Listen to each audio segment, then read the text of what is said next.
dosennya sudah saya sebutkan. Di sini saya tidak tulis semua.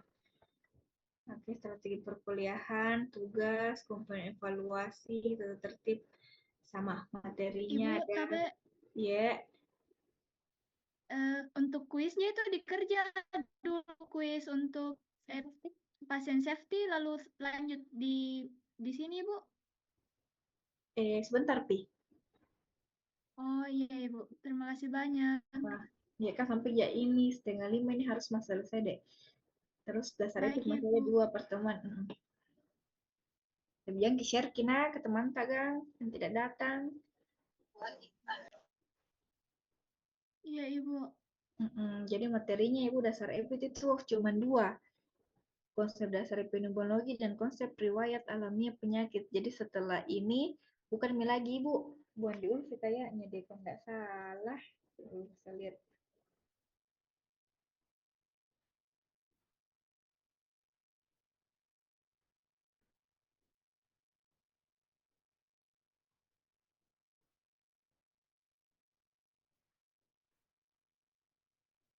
Iya, buan di Ulfi.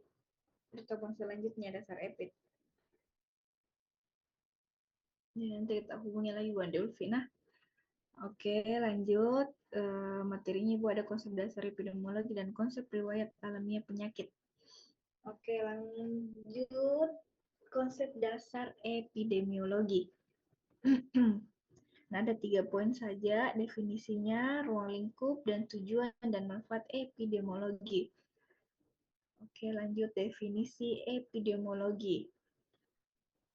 Ada yang pernah dengar apa? Dengar-dengar itu istilah epidemiologi?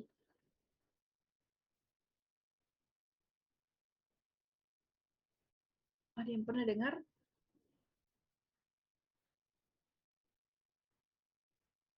Tuh pernah baca? Enggak ada, Gang? Oh, hah? Oke, lanjut. Jadi, apa itu epidemiologi? Epidemiologi itu merupakan salah satu ilmu yang digunakan dalam mencari penyebab penyakit. Atau dapat dikatakan bahwa epidemiologi adalah ilmu yang mempelajari suatu penyakit yang ada di antara masyarakat atau populasi. Epidemiologi ini tuh salah satu prodi juga.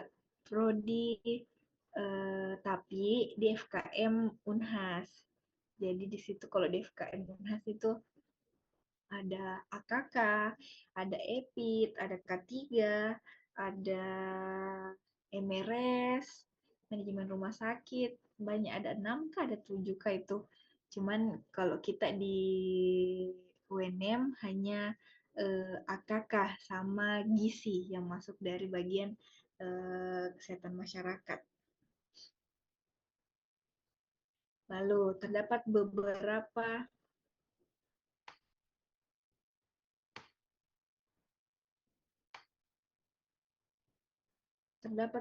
definisi mengenai EPOD dari beberapa ahli. Nah, yang pertama itu definisi lama, definisi pertama kali. Jadi EPID itu adalah ilmu yang mempelajari penyebaran dan perluasan suatu penularan penyakit dalam suatu kelompok penduduk atau masyarakat. Yang kedua, menurut LAS itu mengatakan bahwa EPID adalah ilmu yang mempelajari tentang distribusi dan determinan yang berhubungan dengan status kesehatan atau kejadian penyakit pada masyarakat khusus dan penggunaannya untuk mengontrol masalah kesehatan. Jadi kalau ada yang bertanya apa itu distribusi, Bu, apa itu determinan? Jadi distribusi itu apa harus lihat dari manusianya, tempatnya, sama waktunya. Itu distribusi 3. Manusianya, tempat, sama waktunya. Kalau determinan itu ya faktor yang mempengaruhi, berhubungan, atau memberi risiko terhadap terjadinya penyakit atau masalah kesehatan. Jadi faktor yang mempengaruhi. Kalau distribusi tadi harus diingat 3. Orangnya, tempatnya, sama waktunya. Orang, tempat, waktu. Yang ketiga, menurut McMahon, EPID adalah ilmu yang mempelajari penyebaran penyakit dan faktor-faktor yang menentukan terjadinya penyakit pada manusia. Lalu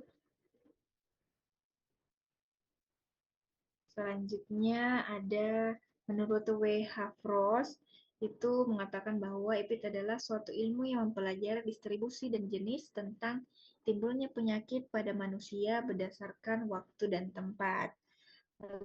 Menurut Nur, itu epidemiologi adalah ilmu yang mempelajari, menganalisis, serta berusaha memecahkan berbagai masalah kesehatan maupun masalah yang erat hubungannya dengan kesehatan pada suatu kelompok penduduk tertentu.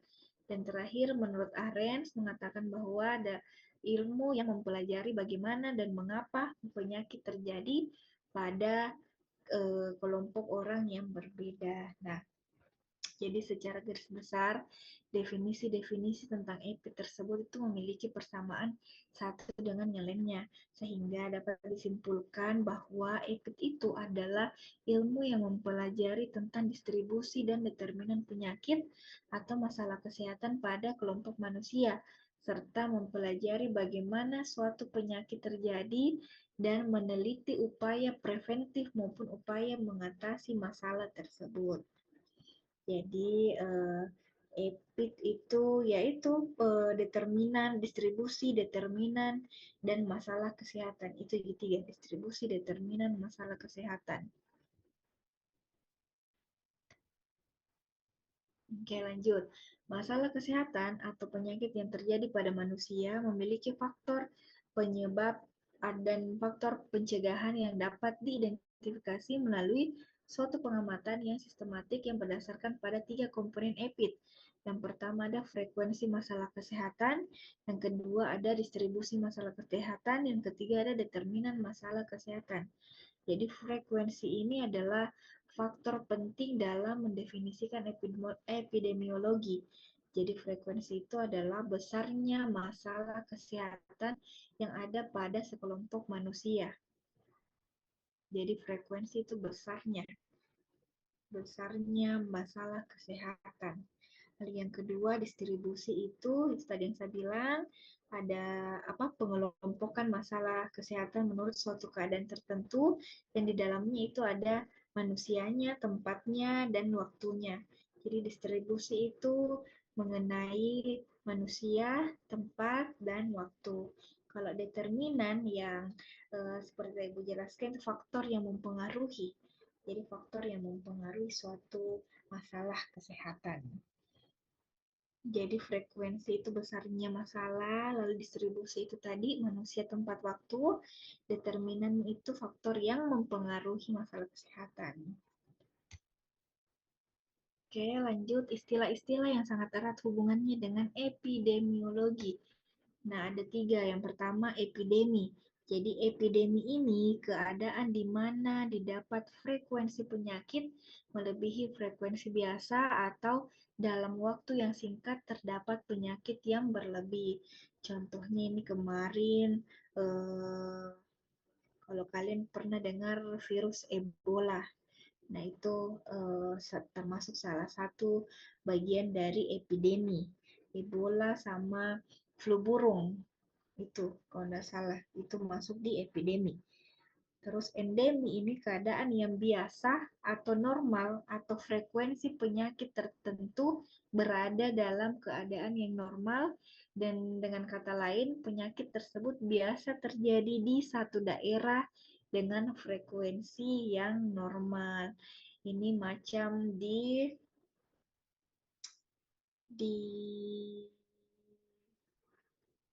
mana di Papua yang malaria, penyakit malaria. Jadi di situ saja, di satu daerah itu saja dengan frekuensinya yang normal. Maksudnya frekuensi yang normal ya besarnya masalah kesehatan tersebut itu jumlahnya yang stabil, jadi frekuensinya normal, jadi tidak naik, tidak turun. Lalu yang terakhir itu ada pandemi, jadi keadaan epidemi yang melanda hampir semua populasi ataupun hampir seluruh negara di dunia. Yang terakhir itu ya contohnya ya COVID, karena melanda hampir seluruh negara di dunia. Oke, jadi harus diingat ini epidemi, endemi, dan pandemi. Lalu poin yang kedua ada ruang lingkup epidemiologi. Nah, epidemiologi merupakan ilmu yang tidak hanya penting bagi ilmu kesehatan, tetapi juga erat hubungannya dengan disiplin ilmu lainnya.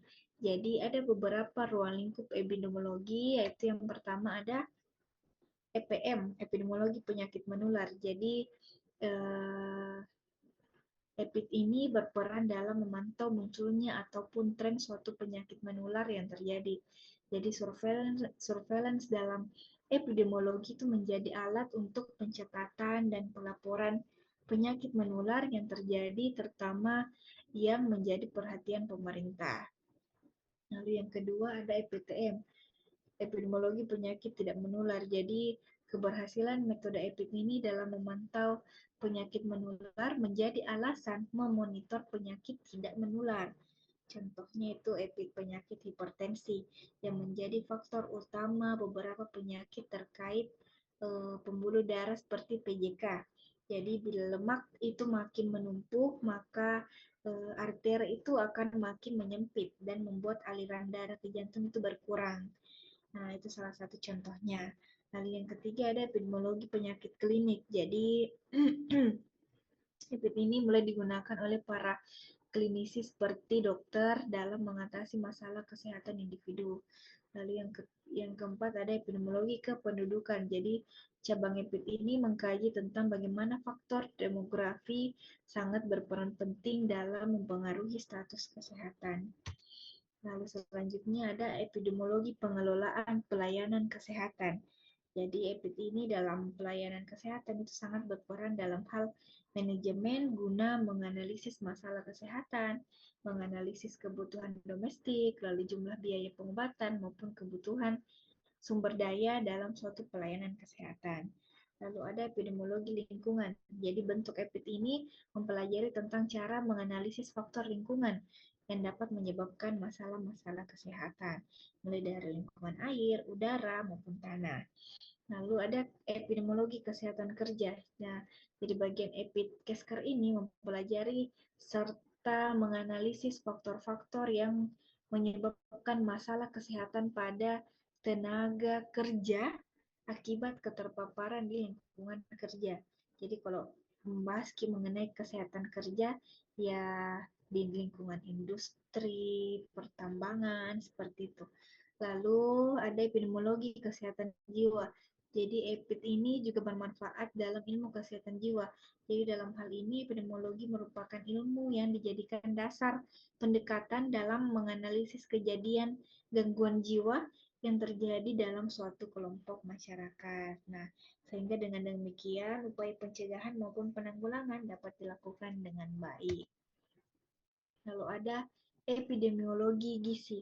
Jadi analisis masalah gizi juga dapat dilakukan dengan menggunakan pendekatan EPID. Jadi hal ini bertujuan untuk mencari serta menganalisis faktor-faktor yang berhubungan dengan masalah gizi yang terjadi pada masyarakat, di mana bukan saja hanya karena faktor biologis, melainkan juga dapat dilihat dari sudut pandang lain seperti budaya. Lalu yang kedua, selanjutnya ada epidemiologi perilaku. Jadi perilaku itu merupakan salah satu faktor yang sangat kompleks dalam mempengaruhi derajat kesehatan masyarakat. Lalu ada epidemiologi molekuler. Jadi epidemiologi molekuler ini didefinisikan sebagai studi yang mengaplikasikan teknik dari biologi molekuler dalam mempelajari suatu populasi yang berfokus pada investigasi penyakit. Lalu ada epidemiologi genetik.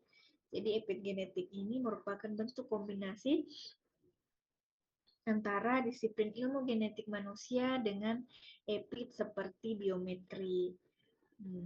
Jadi kalau epidemiologi genetik ini ya berhubungan dengan manusia atau genetik manusia. Lalu selanjutnya ada farmakoepidemiologi. Jadi epidfarmasi didefinisikan sebagai pengaplikasian dari ilmu epid atau metode, serta penalaran untuk mempelajari efek-efek dan penggunaan obat-obatan pada populasi manusia. Jadi farmakoepidemiologi ini menyelidiki keuntungan maupun kerugian dari efek dari obat-obatan tersebut. Lalu yang terakhir ada epidemiologi reproduksi. Jadi kesehatan reproduksi ini sangat berkaitan erat dengan dinamika penduduk dalam hal terkait angka kesuburan, program kehamilan, hingga jumlah kelahiran. Ya, itulah beberapa poin-poin terkait dengan ilmu epidemiologi. Lalu lanjut, yang terakhir ada tujuan dan manfaat epidemiologi. Nah, seorang tenaga kesehatan masyarakat itu sangat memerlukan pemahaman tentang tujuan dan manfaat epidemiologi. Nah, adapun tujuan dan manfaatnya, yang pertama ada menerangkan besarnya masalah kesehatan atau penyakit dan penyebarannya, yaitu memberikan gambaran tentang penyebaran, besar dan luasnya masalah kesehatan, dan lainnya. Lalu yang kedua, identifikasi faktor penyebab masalah kesehatan. Lalu yang ketiga ada menyiapkan data dan informasi terkait masalah kesehatan. Lalu yang keempat itu menjelaskan interaksi faktor-faktor kausa etiologi seperti agent, host, dan environment yang menggambarkan riwayat alamiah penyakit. Jadi penyebab penyakit dalam epidemiologi itu berkembang dari rantai sebab akibat ke suatu proses kejadian penyakit, yaitu proses interaksi antara manusia dengan berbagai sifatnya, yaitu biologis, fisiologis, psikologis, sosiologis, dan antropologisnya, dan dengan penyebabnya atau agennya, serta dengan lingkungan atau environment-nya. Sama lingkungan, environment. Lalu selanjutnya ada menguraikan kelompok penduduk yang dalam risiko dan yang berisiko tinggi terhadap kelompok penduduk yang tidak memiliki risiko. Lalu ada mengevaluasi efektivitas dan efisiensi serta keberhasilan kegiatan. Lalu ada membantu pekerjaan administratif kesehatan, yaitu pada planning, monitoring, dan evaluation, perencanaan, pemantauan, dan evaluasinya, serta terakhir menerangkan keadaan masalah kesehatan apakah termasuk dalam epidemik, pandemik, atau endemik. Tadi sudah dipelajari toh epidemi, pandemi, dan endemik.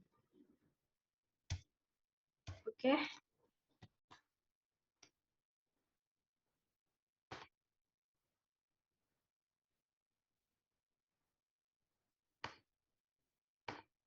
Saya share dulu kuisnya, nah. Beberapa menit kurangan anak uji kok. Mau ujian.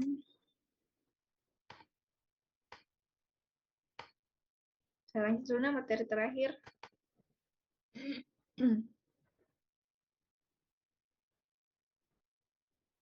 Kelihatan, Ji? Iya. Oke, Ibu lanjut, nah. Konsep riwayat alamiah penyakit. Nah, ada beberapa poin juga yang akan dibahas, yaitu yang pertama ada pengertian riwayat alamiah penyakit, yang kedua pentingnya memahami riwayat alamiah penyakit, yang ketiga tahapan riwayat alamiah penyakit, yang keempat tingkatan pencegahan berdasarkan riwayat alamiah penyakit, lalu ada faktor yang mempengaruhi kecepatan perjalanan riwayat alamiah penyakit, lalu peran screening, lalu kaitan riwayat alamiah penyakit dengan program kesehatan, dan yang terakhir relevansi riwayat alamiah penyakit dalam kesehatan. Oke, langsung saja. Yang pertama itu pengertian riwayat alamiah penyakit. Jadi, riwayat alamiah penyakit adalah perjalanan suatu penyakit sejak pertama kali faktor penyebab atau agennya itu masuk atau memengaruhi manusia sampai penyakit tersebut berakhir, baik dengan sembuh, menjadi kronis, menimbulkan kecacatan, maupun menyebabkan kematian dan tanpa adanya intervensi medis atau tindakan pencegahan. Jadi, ini menjelaskan bahwa penyakit tidak muncul secara tiba-tiba, tetapi melalui proses bertahap yang dapat dipelajari dan diprediksi. Atau dengan kata lain, riwayat alamiah penyakit itu menggambarkan bagaimana penyakit tersebut berkembang secara alami jika tidak dicegah atau diobati. Lanjut, poin yang kedua ada pentingnya memahami riwayat alamiah penyakit. Nah, ada beberapa poin. Jadi, yang pertama itu membantu tenaga kesehatan mengetahui kapan penyakit bisa dicegah, lalu menentukan jenis pencegahan yang paling tepat, lalu menjadi dasar dalam perencanaan program kesehatan masyarakat, lalu membantu mahasiswa memahami bahwa pencegahan lebih efektif daripada pengobatan. Jadi, dengan memahami riwayat alamiah penyakit, kita tahu kapan harus bertindak agar penyakit itu tidak berkembang lebih lanjut. Oke, yang ketiga ada tahapan riwayat alamiah penyakit. Nah, ada dua tahap besar, yaitu tahap prapatogenesis dan tahap patogenesis. Jadi tahap prapatogenesis atau prepatogenesis PES. Jadi tahap pra ini adalah tahap sebelum penyakit terjadi, di mana belum ada tanda-tanda atau gejala-gejala penyakit pada individu, tetapi faktor-faktor risikonya itu sudah mulai berperan. Jadi pada tahap ini penyakit belum muncul secara klinis, namun kondisi sudah memungkinkan penyakit tersebut terjadi. Nah, ada dua poin, yaitu komponen yang pertama komponen tahap prapatogenesis. Jadi tahap ini melibatkan interaksi tiga unsur utama yang dikenal sebagai segitiga epidemiologi, yaitu agent, host, dan environment. Agent ini adalah penyebab penyakitnya yang dapat berupa biologisnya, kimianya, fisiknya, gizinya. Kalau biologis itu kan bakteri, virus, parasit, kimia itu racun, fisik ya radiasi, kalau gizi kekurangan atau kelebihan zat gizi. Jadi tanpa agen penyakit tidak akan terjadi. Lalu yang kedua ada host atau pejamu atau manusianya. Jadi host ini adalah individu yang berpotensi terkena penyakit. Jadi faktor host itu meliputi umur, jenis kelamin, status gizi, daya tahan tubuh, sama perilaku dan gaya hidup. Jadi tidak semua orang yang terpapar agen itu akan sakit, jadi tergantung kondisi host, tergantung imunnya si individu tersebut. Lalu yang terakhir ada environment, lingkungan. Jadi lingkungan ini adalah kondisi di sekitar host yang mempengaruhi terjadinya penyakit. Contohnya lingkungan fisik itu air,